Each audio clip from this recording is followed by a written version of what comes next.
Hey everyone, welcome back to my channel. Today's topic for discussion is how to boost sales without sponsored advertisement. There are 4 methods as following. Number 1, FBA deals go in your Seller Central, then go in Advertisement, then click on Deals, then click on Create a Deal. Select the product on which you want to create the deal. Number 2, Prime Exclusive Discount. Go in your Seller Central, then in Advertisement.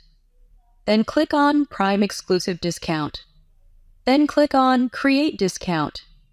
Here you can create it, and also here you will find Prime Day Guideline. Please read it once before creating discount deal.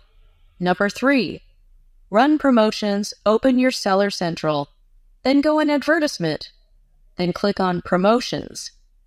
I already made a detailed video on promotions you can check.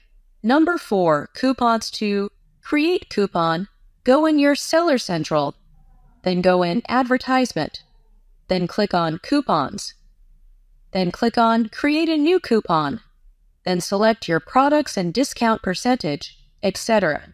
If you find it informative, then share it with others. Thank you for your time.